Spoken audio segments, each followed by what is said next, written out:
Alexander the Great of ancient Greece, and the NEPHILIM manuscripts. Now, he lived about 330 BC, and we know that he kept historical accounts of every single day that was going on, the type of campaigns he was holding, what kind of people he met, and of course the Nephilim. Those he did away with, those he couldn't, he threw in pits covered with metal, built pyramids on top of them.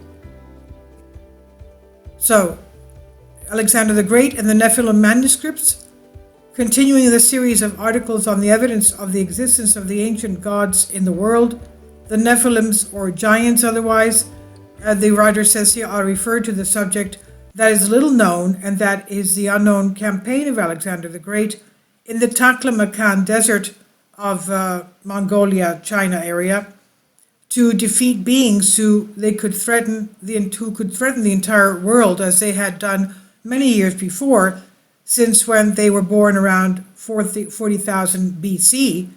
And then, as they now lived among us, they were a mega dynasty of the human race. And one will say, but is it ever possible that Alexander fought Nephilim? There is no evidence anywhere for the campaign. Of course there are, and one would say that they are not few, and they prove the existence of the ancient gods and the war that Alexander waged against them. Here are the sources. Number 1.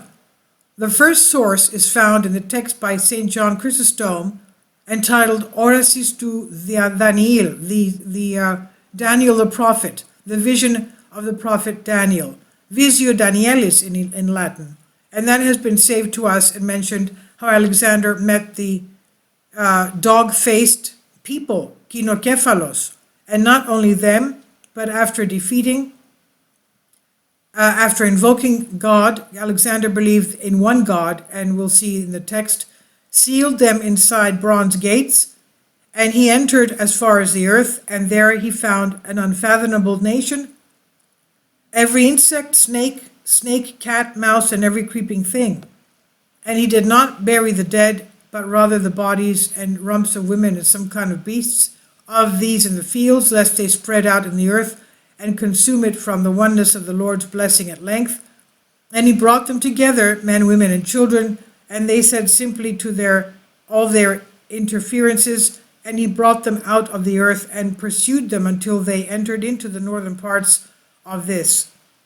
And you have observed Alexander under, and there is no entrance from east or west. For this reason Alexander begged God and closed them in copper gates, having applied a curse, and these wretched abominable nations, as he calls them, the Nephilim, resort to all magical vices, and yet their impure and half-divine charm has been removed by the nature of the unfaithful. In the last day of the end of the world, cynocephala, in other words, dog-faced, savromata, reptilian, Gog, Magog will evolve, and these kings will sit within the gates built by Alexander the King. That is Alexander the Great. Translation. And when he entered the land, he found an unknown nation, but also very foul, bugs, snakes, cats, flies, and every creeping thing. And their dead they did not bury, but ate them, as well as the products of women's abortions and every kind of beast. That's terrible. Alexander, seeing all this and fearing lest they should flee from that place and spread over the whole earth and pollute it with their foul deeds, he gathered all of them together with their children, men and women, and after he had brought them out of that land, he pursued them until they entered the parts of the north.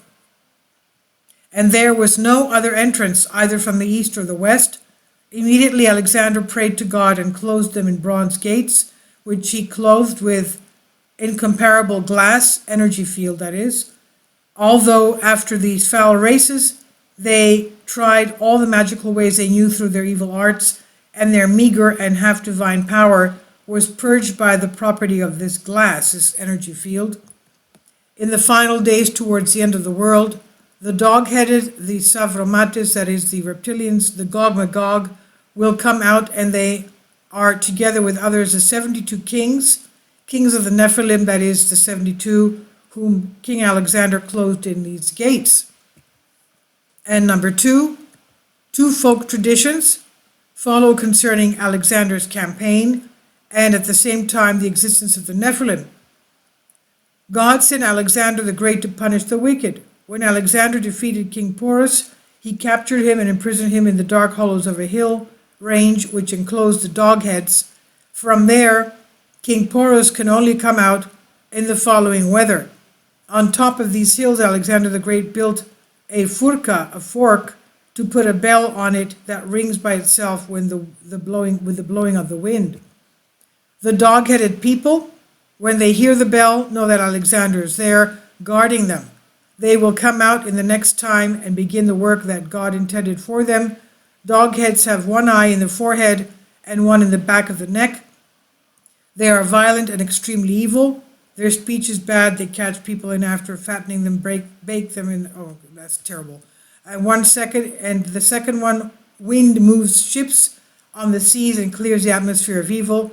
He also rings the bells which Alexander the Great placed above the hills, where the dog heads are, locked up, which will come out after ages. And 3, from the text of the prophecy of St. Andrew, the fool for Christ, regarding the existence of the defiling generations and their battle with Alexander. These are the abominable nations he calls the Nephilim. In that year the Lord will open the gates of the Indies, which Alexander the king of the Macedonians closed, and the 72 kings will come out from there with their people, the so-called abominable nations, the Nephilim, the half beast, half man, half animal types of creation, beasts, which are creatures which are more disgusting than any abominable and stench. These will be scattered throughout the world. They will eat people alive and drink their blood. They will also devour flies, frogs, dogs, and all uncleanness with great pleasure. Woe betide the regions through which all these will pass. If possible, Lord, let there be no Christian then, but I know there will be. Those days will be darkened as if morning in the air, for what abominations those vile nations will commit. The sun will become like blood, while the moon and all the stars will be darkened, as they will be seen by all in the earth, competing in impurity. These people will dig up the earth, they will make latrines and altars, and they will put the holy vessels to dishonorable use. Number 4, from an unknown manuscript on the same subject. In the last days and on the last day of the end of the age, Gog and Magog will evolve in the island of Ishmael. You nations and kings, and the restricted languages will evolve.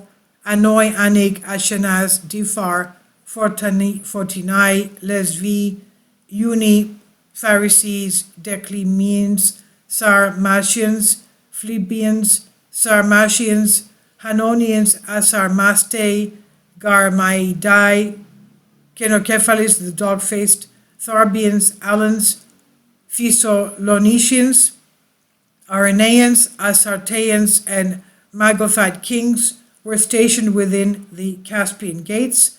Let Alexander the king build, and when they evolve, the end is reached and there is no length. There is no more time, I would imagine that means. So this I've translated for you from a Greek article. Please leave your comments and thank you for your support. Kindly support my Patreon account. The daily posts are 5 videos daily, and they are totally different from what I have on my YouTube channel. Thank you so much for your support and that you find all my content so interesting. You'll find the Patreon account details in the description box below.